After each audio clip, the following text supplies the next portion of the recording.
Hey garden friends, welcome on back. We are going to discuss using color in the garden while still making it yours. There's just a few points to go over that may help you in your garden design, in creating flow through your garden. We're going to cover just a few points, and remember, these are guidelines. You can do whatever you want in your garden. Make it yours. Bring yourself joy with whatever you do. These are just a few guidelines you can use if there's a feel or a vibe you want to go for in your garden and really kind of are lost as far as a direction. So let's get rolling.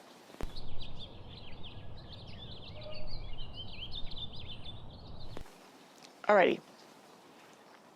First of all, is your garden feeling a little overwhelming? Or maybe there's a distinct feel you're going for and you can't quite figure out how to achieve that. Then, considering the color wheel or color theory in your garden can really help you to create something that's pleasing to you. So here's my color chart, my color wheel. Let me put my glasses on. Now, in any good design or any, like with the painting, this is, I'm leaning back on my art training, which gardens are a form of art, if you ask me. I think they are. The color wheel can really help you.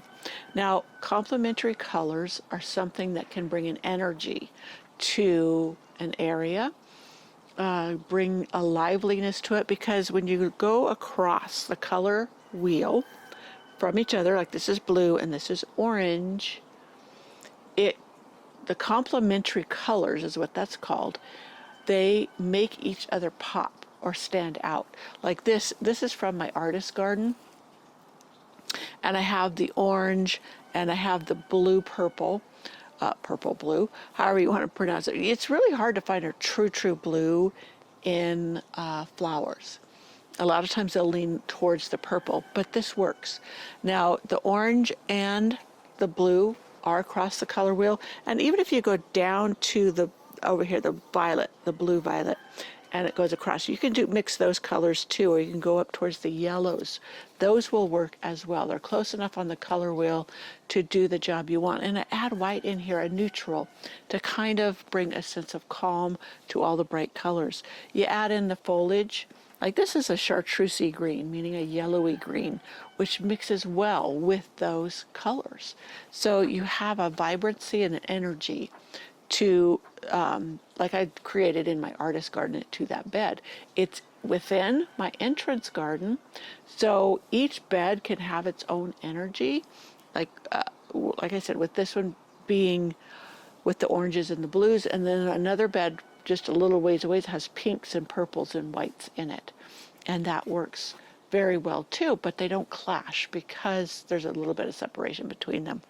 So that's how you would use the color wheel for with complementary colors, but also colors next to each other on the color wheel. Those are called analogous colors. I think I pronounced that right. I'm always pronouncing that wrong. But those can create a harmony or a calmness that in and of itself is quite appealing to others. So to kind of bring a sense of calm to an overwhelming space, use the complementary colors. It not only, when you use that, or you go from bed to bed with the colors, or complementary colors, analogous colors, you create a flow through your garden that you can enjoy. Now remember, you can do all white. That's called a moon garden or a night garden or just a white garden. And that in the evening, as the light fades, those really stand out and can be beautiful. Add in some silvery foliage, and you could add silvery foliage instead of white to a vibrant mix to also bring a sense of calm, or to kind of tie them all together. Now, like in containers, I never used to love and just a whole bunch of colors put together. To me, it was too busy for my eye. Whereas in my garden, I've done that a lot, and it didn't seem to bother me. I cannot tell you exactly why, but I do know that like through the summer season, I do start to feel some overwhelm when I have too much going on, too many colors clashing together in a space. Now that's totally personal. If you love that, that brings you joy, then go for it. When we went to Victoria, they had hanging baskets, and I'll show you some, on every light post, and they had such a jumble of colors in there, and I absolutely loved them. I can't tell you why. That in that instance, I loved all the colors together, all the textures, all the different flowers. I do know that they had every single basket was the same, as the same flowers, the same mixes, or close enough to each other that they just flowed through the city as you went through. Took a bus tour, which was a hop-on, hop-off bus, and it took you through all the different sites of Victoria. And those hanging baskets were on light posts, etc., and tons of planters. And again, a big jumble mix of flowers, somehow they made it work. So I know it can work. And if it's bringing you joy, then you go for it.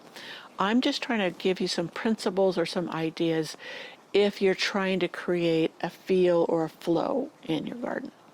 So another way to kind of create cohesiveness in your garden is to plant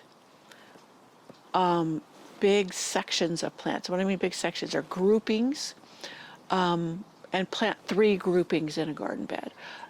You could do one plant. If one plant gets very, very large, like I had some wedding candles for Bascom that got very large, then one plant will do it, but plant 3 of those within a garden bed. This is also, I had learned this kind of rule or guideline instead of rule. I know some people really hate rules. This guideline of the 3s or the odd numbers when I was making balloon shades for some windows in my home. And this was back in the 80s, so you could tell with the balloon shades. But they said use the odd numbers. For some reason, it is more pleasing to the eye and the brain than even numbers in decor. So that works in the garden as well. So plant, and I like big segments of color. When we went to Victoria, to the Bouchard Gardens, that's one thing. When you look down into the sunken garden, you would just see big blocks of color as you walk through, and it was around it was lawn, so you had that green bringing in the calm, and it just was eye-catching, especially from the vantage point that you get when you look down, first come upon that. Also, that was in other sections of the gardens. It's just having mass plantings of one color really made it, you wanted to keep walking to go to the next one and just see how it worked together. I also liked how they planted in mounds. So from afar, even if you planted flowers that were the same height, since it was planted on a mound, the ones on top were still visible, and the ones on the bottom were visible. They weren't blocking it. And I thought, I'm going to utilize that in my garden. So that's another idea for creating interest. And if you have a lot of flowers that are the same height. So that's another way to just create beauty in your garden. Another idea to utilize that wouldn't cost a lot of money, I don't think. Mound up some dirt. So in the garden, I mentioned it before, use neutral colors to balance vibrant colors. That helps to kind of bring it down where it's not just a jumble. And maybe that's why I liked those planters that I was speaking about. Maybe they had a lot of more neutral colors in there that helped to balance it out, where it wasn't just all flowers. There was a lot of green as well to create that calming effect for a jumble of colors. Now, if you want to test out, like if you already have perennials that are a certain color scheme and you'd like to throw in another color, make it annuals. Plant them in a pot or make them another perennial that's blooming. Put that blooming pot in amongst your bed of blooms and see how well the color flows together, or how you enjoy it in your space. Now, if you're trying to create a feel in your garden, maybe you want a warm and vibrant, exciting feel, then you go with the yellows and the oranges and the reds. Those warm colors really draw the eye. They bring things forward. If you've ever taken a painting class and you're trying to make dimension in a flat panel surface, like a canvas, red colors seem to come forward. Cooler colors move back. So you have the dimension just by using a color, and whether it's cool or warm, a temperature. And that helps. And that works in the garden too, as far as drawing the eye, things closer, creating dimension. Now, also foliage. Foliage can be in a bluer tone, it could be in a yellow tone. So remember to add in different shades, colors of foliage to also create whether flow, cohesiveness, calmness, all of those things in your garden. Now you want to create, I wanted like a cooling space or a very mellow, relaxing space behind Primrose Cottage. I was putting in a new little garden, it's a little compact garden. And I made it blue and white. There's also kind of shades of purple because that's close to the blue. And to keep it on the cheap, I dug up plants that reseeded themselves here. I have seeds that I put out there. I divided some plants that I have, and they're all in the blue and white tones. I will sprinkle some alyssum seeds out there, or I'll dig up seedlings that come up from the plants I already have this year, and we'll see how all that works together next spring and summer as all of that fills in. Now I'm just randomly throwing the seeds out there. I don't have big clumps of color. I probably will do that. Once everything comes up, I see where it's at, I'll edit out certain areas of, like I have tons of larkspur coming up. I will edit out or pull out tons of larkspur in one area and let it remain in one. And that would be a big clump of larkspur. And in the next area, the seedlings coming up, I'll let the white flowers remain. And whatever, and the different tones or colors or shades of blue. So that's how I'm going to work that. And that should be a very calm, relaxing spot. So how could you maybe incorporate or create a color scheme on a budget? Well, I addressed that in what I was talking about, my Primrose Cottage garden with the seeds. You could start seeds. You could throw out seeds in the fall and they will come up in the spring. They will germinate and grow. It's like I said, the larkspur, they all reseed themselves. I love plants that reseed themselves in my garden for different areas that will mean a different flowers. Here's one thing I wanted to point out. Your area, what thrives for you is different probably than what will thrive for me. It doesn't depend on your zone. You find out what will survive the winter in your zone, but that doesn't mean that plant will thrive. A lot of times thriving is trial and error, but you can also interview neighbors who have gardens, a local nursery who has educated staff who've gardened themselves. And so go beyond your garden zone, because no matter how pretty a plant is when you get it, if it's not going to thrive in your garden, it's not going to be as beautiful as maybe you wish it to be, or as beautiful as a plant that would thrive, not just survive, in your garden. So please just make sure it's so much easier, so much less work if you buy plants that thrive for you in your circumstances. I'm going to point out a lesson, and I think it was Laura at Garden Answer. They planted a whole row of a particular type of hydrangea. That hydrangea did not like her alkaline soil. They tried to keep them alive. They tried all kinds of tricks, amendments, etc. But the plants just did not thrive. So pick one that does. There's all kinds of hydrangeas that they probably planted something different. I haven't watched lately, so I don't know. But I just remember watching that, and she pointed it out for a reason. She pointed it out to share that sometimes plants just won't work for you, even though your zone is correct for that plant. And it has to do, her soil conditions are the alkaline. There's alkaline in the water. That plant didn't like alkaline. So conditions, the pH. So go with that and know that you don't have a black thumb or a brown thumb, or you don't know how to garden because something like that doesn't work for you. While it works for someone else, just know that your garden conditions for that plant didn't work, and try something else. So that's my spiel. The bobo hydrangeas that I had to dig up this summer. I've tried them in several areas of my garden. They haven't thrived. They grow a little bit, but they haven't done as beautifully as other panicle hydrangeas have in my garden. So I wanted something shorter. They're supposed to stay shorter. And maybe I can move them to one more spot. I dug them up, put them in pots. The pots, they're working in the pots. So I may just have to leave them in containers. I don't know yet. But if they don't thrive somewhere else, I will give them away because they're just too much work. I'm giving them another chance. I do. I give plants a lot of chances to thrive. But after a while, I just say, no, there's too many out there that will work to spend the time and money to make something that doesn't want to work.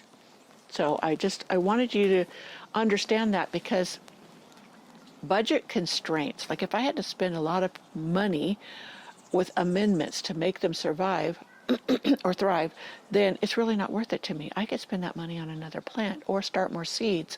Or I love the bargain racks.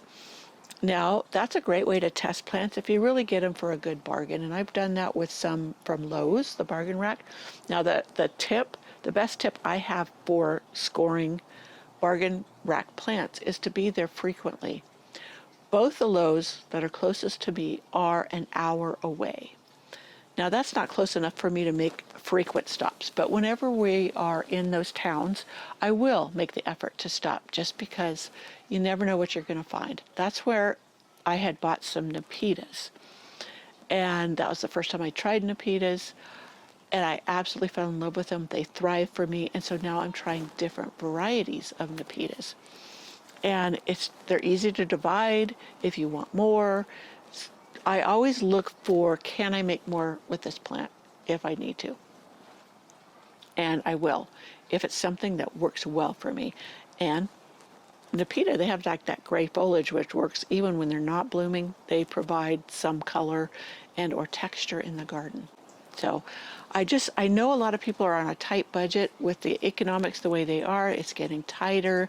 So don't be afraid to try things like seeds, starting seeds, direct sowing seeds. I'll link to a blog post I have about what seeds I fall sow and how well they work for me. And you never know what might work for you too.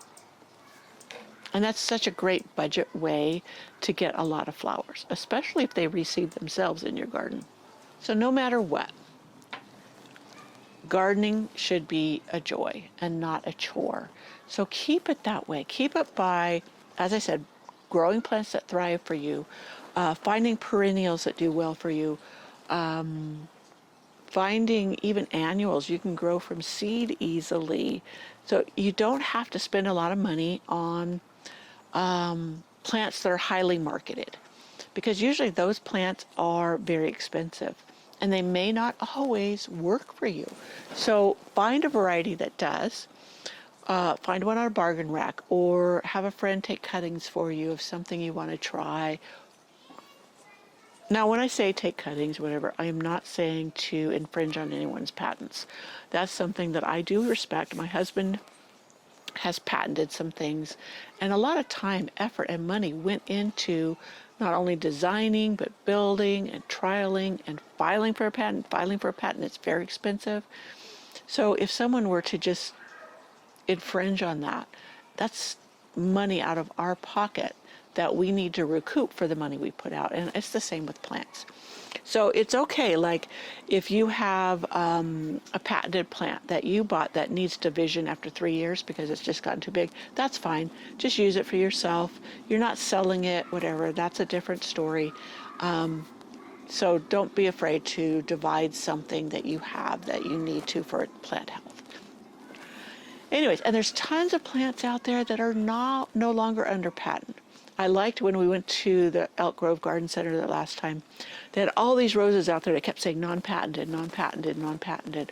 And that meant that you could freely take cuttings from those plants, give them to friends if they rooted, and yeah, just go with that. So no matter what, I kind of got off on another spiel there. You don't have to have a big budget to have a beautiful garden.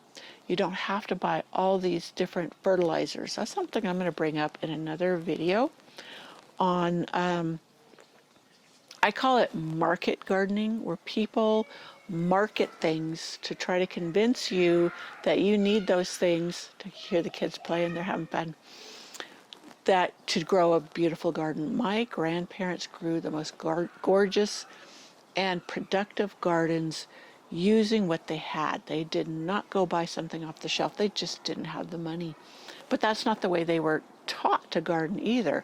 They did have farm animals, so they composted and used their manures, etc. So they had those available to them. But you may be able to find things that are bulk available. Like I can find or have found that there's a local organic turkey farm.